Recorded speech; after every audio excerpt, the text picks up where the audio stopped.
Hi YouTube, this is MastersofYugioh here, and we just had, I think we had or back on our channel, we had one person comment on the last video I just posted up yesterday. It was this Monster Mash wind-ups experiment, um, and so, oh yeah, so he asked me for if I could do a Frog Monarch deck profile on the Dueling Network, and so I decided I was just gonna do it this morning while I had time. And so yeah, so I pretty much made it, and I'll just go through a small bit of my build. Deck instructor. So like, it's actually pretty straightforward. Like I see that this is what's being played this format mostly. I see that people are liking running triple Veiler and like 1-2 Maxi. I don't think like I know that some people were at the time running like 3 Maxi double Veiler when people were mostly in this deck. I noticed, but now I think that triple Veiler and 1 Maxi is just so much more necessary. Like if when you consider Monarchs, you want to be able to stall your opponent and then tear away their opponent's field. When like when you don't want your opponent to establish that much of a field during their turn. But if you do Maxi, like I don't know, like they can still go around that, or not exactly go around it, but you might draw some cards, and that is good for draw power. I just think that triple Veiler is good just to stop, say, Inzektor's example. But that's really a personal opinion. You can really just if you have the money in your life, if you're gonna run this deck or on the dueling network. But you could use like double Maxi, double Veiler. I think I might see that. Actually, you know what? I'll test that right now. But other than that, I see so triple Spot Frog is obvious. Double Treeborn, one Ronin Totem. People say that Ronin Totem isn't necessary. I really like him just because just in case your Treeborn isn't uh or isn't, what's the word for it, isn't available, I guess. But then this thing can also do a little bit of work depending on how much frogs are in your how much like swap frogs, or no, not Treeborn, but mostly swap frogs are in your graveyard. And then one Gores and triple Battle Fader, two Tragodia. This is what makes Monarchs good in a way, because they're able to stop your opponent from killing you in one turn, I guess, but also to be able to live with no spells and traps, and then next turn take away some of your opponent's field with your Monarchs and things like that. And even Tragodia is kind of good in the deck. But and then the Monarchs is 3 Caius, 3 Ryza, and then 1 Light and Darkness Dragon and 2 Kaiser Glider. So what I've been seeing a lot is that people are taking out the old Mobius for Kaiser Gliders and other things like that they're taking out. But so Kaiser Gliders, I guess, and like I understand that like it does kill Logia. Logia is 2400, so this and like I think that the one thing that hasn't been taken into consideration about this card is that your opponent, although it might be able to ram with Logia without dying, it still gets negated. And so his effect doesn't go off, I don't believe, even if it does get negated. But yeah, just because negated, his effect is negated and destroyed. No, that's pretty obvious. But yeah, so I'm not a huge fan of the card. And then there's Light and Darkness Dragon. I'm an old favorite of it, or it's my old favorite. And just because you summon it, and a lot of the times your opponent will have to waste resources to get rid of it, and then if you die, you can destroy everything to summon even things like Trigodias, Gores, even Monarchs for those extra beaters, things like that from your graveyard. I'm a big fan of Light Darkness Dragon, and I think that I personally consider it over Kaiser Glider. And then 3 Soul Exchange, just because you run tons of tributes in this deck, and because it's more effective now than any other time before against meta. 3 enemy controllers, the same thing. You're able to semi-face summon Treeborn, activate enemy controller, tribute it, take your opponent's monster, summon Treeborn again. That's a good way to get this guy out, which I'm actually considering bumping to 2. But and then 1 for 1, just because when you get random hands and you don't know what else to do, being able to get rid of one of your junk, like say monarchs or Trigodias, whatever you want to get rid of, and summoning a treeboard frog is really good. And then double duality, just because the deck still needs consistency. Uh, I remember when I ran Frog Monarchs a long time ago, and people always, and it would always be a fact, or it would always come down to draw power and being able to add things to your hand. I think this thing solves it. And then triple MST, and then foolish. It's pretty standard. I think that overall this is a somewhat standard build, except for that guy. But yeah. And then the extra deck. Oh, I just noticed that this thing's on. The extra deck is pretty similar, or it's pretty good. I've updated it a bit more, and this card I just noticed, it's when this card is exceed summoned, you can target like a number monster. So I guess pretty much him. Never considered that till now, or is he the? I don't think he's numbered. No, but say that you do have something like this. It's like really situational, of course. But you can target one number monster and equip it to that, and then his attack is he gains attack equal to half. That's like it's like a relinquish, or well, relinquish is different. But and then once per turn, you can detach one exceed material to and send that monster to the graveyard that was equipped with the effect, and then have your opponent's life points. I find it very effective. I like it. But yeah, so that's the deck. Now, this is already like, yeah, like over 6 minutes. So I'm just gonna go on a quick, uh, I'm just gonna provide a quick example. I'm gonna turn off audio. But yeah, so thanks for watching, comment, subscribe, and sorry that it's taken so long for me to explain it on the dueling network. But yeah, so just I guess sit back, relax, and watch some good duels.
Okay guys, so after a really long video, if you're still watching with us, it's been almost 17 minutes. But so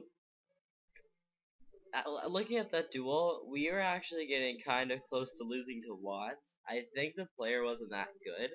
He ended up going into that messier number 7 guy, whatever, when he knew that I had a Kais in my hand, and he didn't attack my Gore's token. He was making a lot of sketchy plays. But so just yeah, and so after looking at the deck, to be honest, I don't know if it's really competitive enough to be, or good enough to be as competitive as some people might want it to be. I think it's lost some steam over the years. Even adding Kaiser gliders in will not help the situation.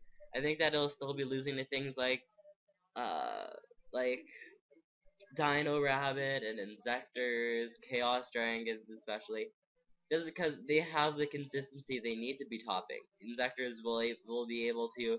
Well, Insectors aren't going to be insanely effective against it, but they're always going to ensure that you have no field, just because your field is usually going to consist of, of 1 to 2 cards.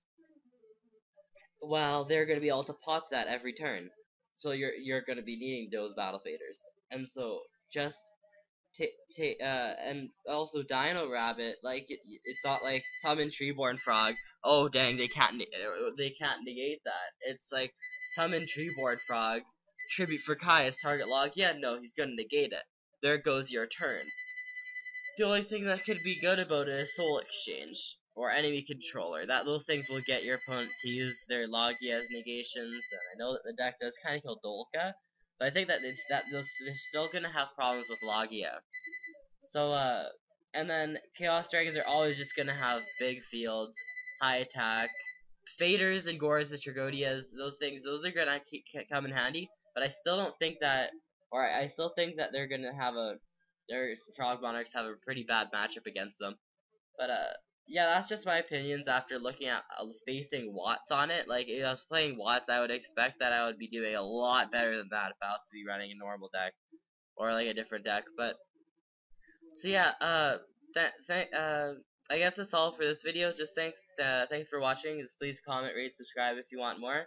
Yeah, thanks. Bye.